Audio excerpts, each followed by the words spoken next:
Donc ben voici l'extension de la serre, car j'avais plus assez de place sous ma serre. Donc j'ai dû mettre des arceaux sur de la bâche. Et voilà, toutes mes semis de courge que j'ai fait début avril, en échelonnant début avril, qui vont sortir dans pas longtemps. Donc vous voyez, j'avais plus de petits godets, j'ai mis des gros carrément, vu que j'arrivais à la fin de tous les godets. Là, j'ai fait l'équivalent en tout. Là, il y a en tout entre la serre et là, il y a 600 plants de courge. Donc bon, ça prend de la place. Donc là, c'est la butternut, du potimarron. Donc dans les gros pots, je les ai mis par deux, hein, parce qu'un seul, ça consomme beaucoup de terreau. Donc du coup, ce que j'ai fait pour économiser du terreau, j'ai rempli aux 3/4 de compost maison et j'ai mis du terreau dessus. Parce que si j'aurais mis que du compost maison, là c'est un mélange des deux, mais je vais avoir beaucoup de mauvaises herbes qui vont semer dans le godet et c'est un peu gênant. Donc Minette veille au grain, oui quand même, et j'ai pas eu d'attaque de rongeurs encore, car d'habitude les rongeurs, quand les graines germent, ils grattent et ils me les mangent. Donc je mettais à l'époque des tapettes à souris avec une graine de courge et j'attrapais une quantité astronomique de rongeurs, car ils me mangeaient pratiquement tout ce que je semais. L'équivalent de centaines de graines semées en 2 jours. Donc merci les rongeurs, des graines achetées. Minette, évite de marcher dans les godets quand même. Heureusement qu'ils ne sont pas encore sortis. Donc là, c'était l'année dernière, la bâche de courge. Donc, j'avais semé de l'engrais vert, là il y avait les haricots. Donc j'avais semé l'engrais vert après les haricots. Donc j'ai passé un coup de tondeuse dans les engrais verts. J'ai mis du compost de broyé de déchets verts, moitié décomposé. Voilà, donc j'ai reposé la bâche par-dessus, sans travail du sol. Et là, vu que j'ai débâché aussitôt, tonte de gazon, tout était bien propre sous la bâche. Donc j'ai mis un peu de BRF, vous voyez. Il n'y a pas de mauvaises herbes, vu que je viens juste d'enlever la bâche. La terre est un peu tassée, mais c'est bon.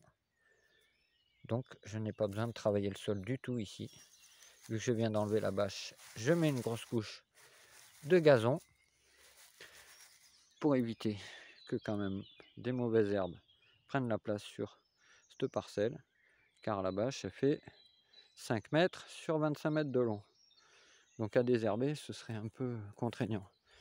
Et vu que là, j'avais enlevé avec le vent, elle s'était soulevée un peu tôt la bâche, ben, vous voyez ce que ça donne. C'est que des mauvaises herbes sur cette partie-là, parce qu'avec le vent, la bâche s'était soulevée. Donc toutes les mauvaises herbes se sont ressemées dans l'hiver. Donc là, je vais peut-être leur mettre un petit coup de tonte encore par-dessus et on attendra. Sinon, je vais mettre provisoirement une bâche tissée le temps que ça extermine un peu les mauvaises herbes. Et après, j'enlève la bâche et je peux semer mes carottes, mes haricots en pleine terre. Donc là, c'est la parcelle qui sera semée en pleine terre. Haricots, carottes, betteraves, salade. Donc sans travail du sol. Je tire juste un petit sillon. La terre est souple après la bâche. Et je sème comme l'année dernière où j'avais ma rampe de haricots. Donc à chaque fois, je déplace la bâche d'un côté et de l'autre. Comme ça, j'ai une partie paillée propre pour faire du semis comme des carottes en pleine terre et tout. Et voilà. Donc j'alterne une année sur 2. Donc ça, c'est la petite parcelle d'en bas que je vais être obligé de grillager car les chevreuils sont venus me manger beaucoup à l'automne seulement de légumes. Donc toutes les blettes, tout ce qui est resté, ils m'avaient tout rasé. Donc là, c'est la partie qui avait le ruisseau qui avait été inondé, que je vous avais montré.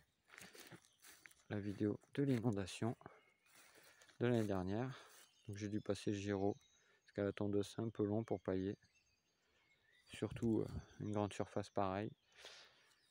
Donc voilà. Et du coup, avant je cultivais contre le ruisseau là-bas, mais j'ai tout rapatrié dans le pré, d'en haut, là-haut, la parcelle où je fais l'accueil aux clients, où ils peuvent récolter eux-mêmes leurs légumes. Donc j'ai agrandi sur tout le pré. En fait, j'ai juste déplacé la zone d'en bas qui devient trop inondée maintenant, avec un peu le changement climatique. Donc je rapatrie là-haut, où je subirai plus ces inondations qui peuvent arriver tard.